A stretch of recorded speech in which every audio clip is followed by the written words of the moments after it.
Hey, so moving on to another area of business, what I call as holistic organization. So, what does that mean? So, it's an individual, nature based management systems, how the management principles are applied or contrasted to the ancient wisdom coming from the scriptures. So again, we'll start with Bhagavad instead of First we'll do a Bhagavad Gita quote, chapter 4, verse 13, which is basically according to the three modes of material nature and the work associated with them, the four divisions of human society are created by me. Powerful statement, right? And this is again the supreme being, saying this, and how it was misinterpreted and became later for generations into caste system. It's just amazing how it can be misinterpreted.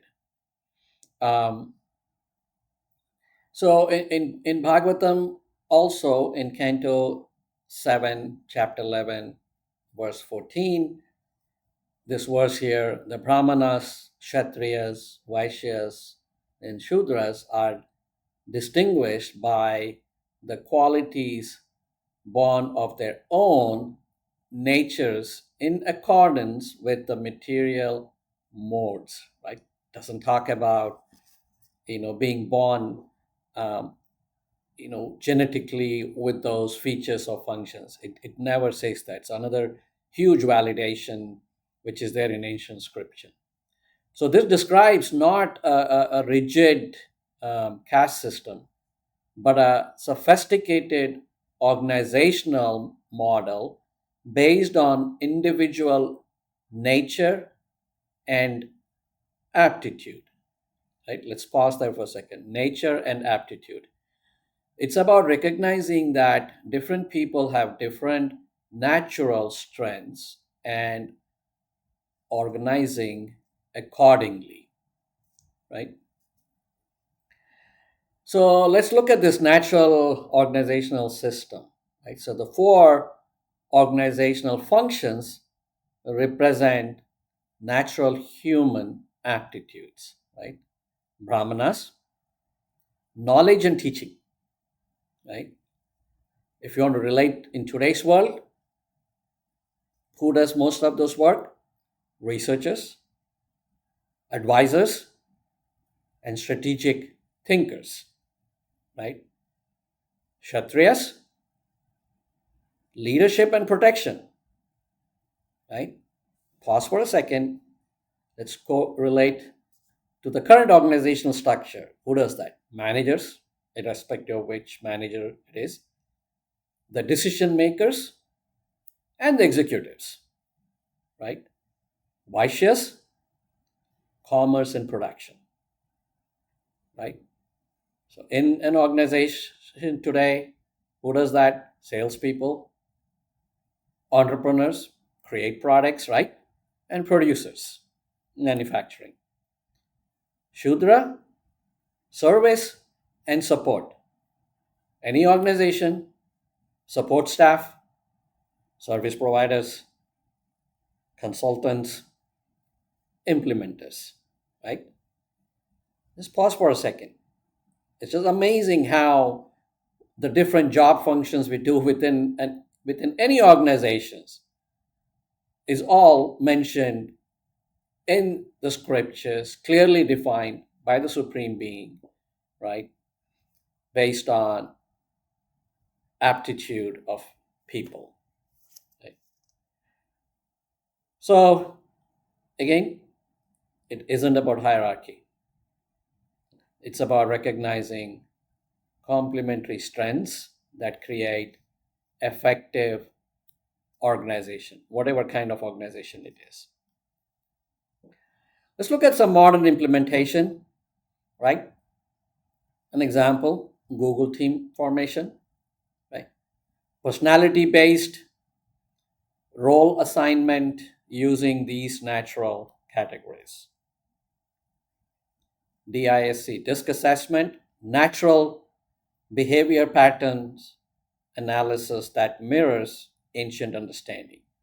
Many of this coaching around the DISC assessment, which people do, right, is based on same analysis of natural behavior, right? That's based on questions being asked, actions being performed, and so on. And then the more modern stuff is in the IT world, we use agile team structures, right?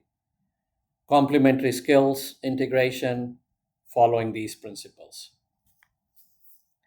Look at all the the performance statistics you see on the chart above, right? Uh, anyway, so moving on. So let's now look at some more performance. 35% by following these in an organization, what do we get?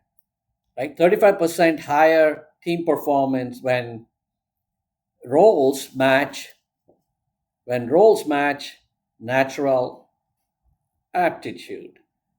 Remember, many of our HR processes, managers, strategic planners within organization, that's what they do, right? They're trying to increase that performance by making sure whatever the natural aptitudes are, so they're assigned the right jobs, right?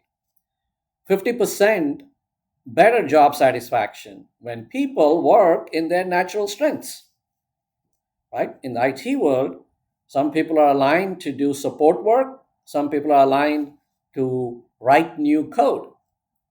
Right? If you are going to hire people in those right job roles, with meaning people with the right aptitude and capabilities, what happens? You get, as a company, as an organization, you get better results. 25% reduced turnover when organizational structure follows natural patterns, right? People, behavior, aptitude.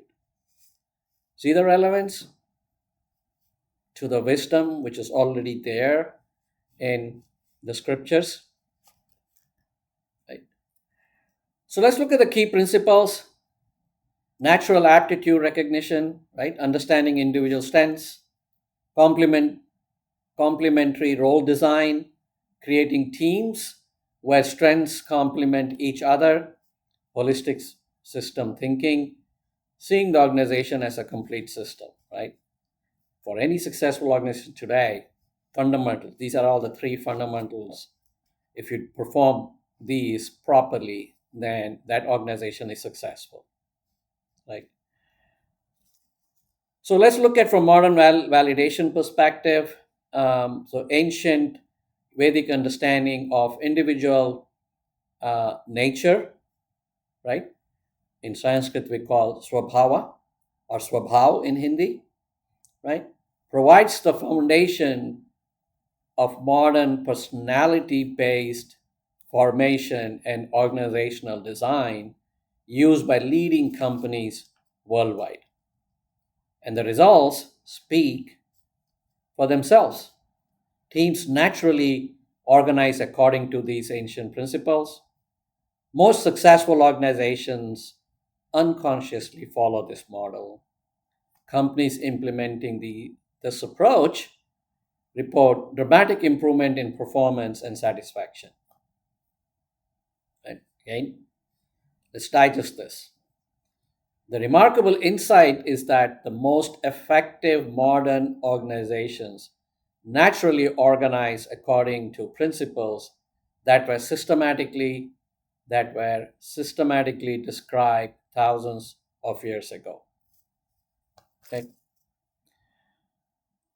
So let's move on to another section within the business, which is collaborative mathematical thinking. Right? So the ancient group problem solving method, which are there in today, where the modern teams. Okay. So let's again start with pointing to the Rig Veda, right? 10.191.2, which says, move together, speak together, let your minds be in agreement, just as the ancient gods shared their portion in harmony. This isn't just poetic language. It describes a specific methodology for group problem solving that maximizes collective intelligence. Bhagavatam, another quote, Canto 4, chapter 22, verse 39. When great sages and devotees assemble to glorify the Lord, their discussions become so pleasing that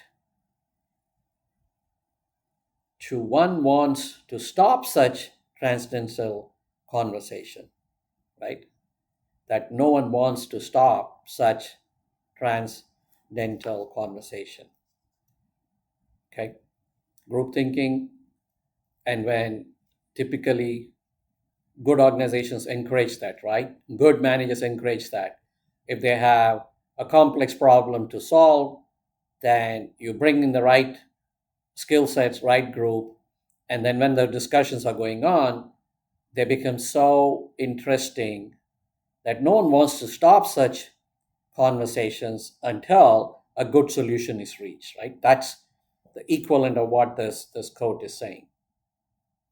This reveals that collaborative thinking, when properly structured, creates synergetic intelligence greater than individual capabilities. Right?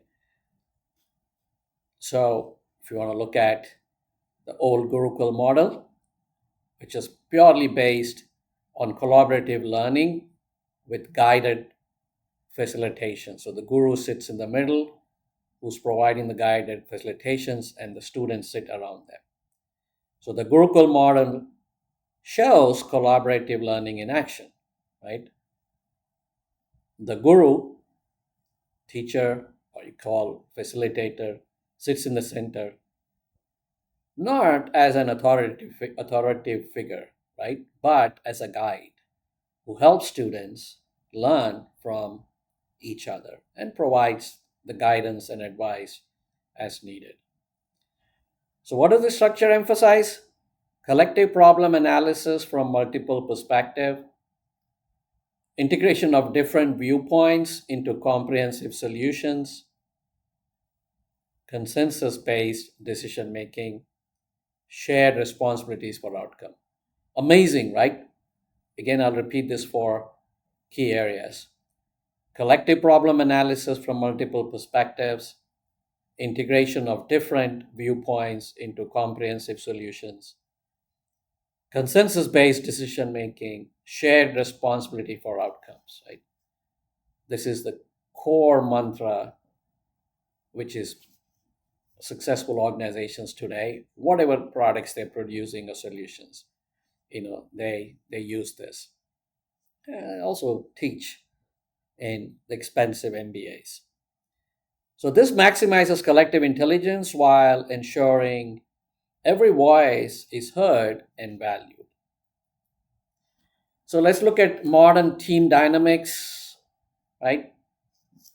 Agile methodology, scrum teams, and collaborative sprints mirror the ancient Gurukul approach.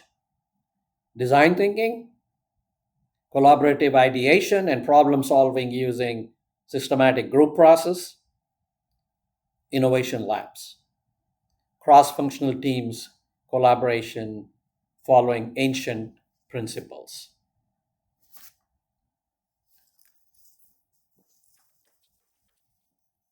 So, like before, let's look at some performance statistics. By doing this, how does it help? 60% better problem solving when teams use collaborative mathematical thinking, right? And uh, compared to those when you don't do it, 45% faster innovation cycles with structured group processes, and then 35% higher quality solutions through multiple perspective integration. These are just not the numbers. Researchers have validated this by whenever you apply these methodologies and thinking process, what benefits organizations get. So the ancient methods, collective problem analysis, right? Examining issues from multiple angles, multiple perspective integration, combining different viewpoints, consensus based solutions, reaching decisions that everyone can support, right? So the modern validation of that is what? The ancient Vedic collaboration learning principles form the foundation of modern agile methodology, design thinking, and innovation lab practices used by leading technology companies today. And the results demonstrate what? Teams naturally perform better when they follow these ancient collaborative principles. Innovations happens faster when multiple perspectives are systematically integrated. Quality improves when decision emerges from collective wisdom rather than individual authority. Like, very powerful. The key insight is that the most innovative modern companies are rediscovering collaborative principles that were systematically developed thousands of years ago.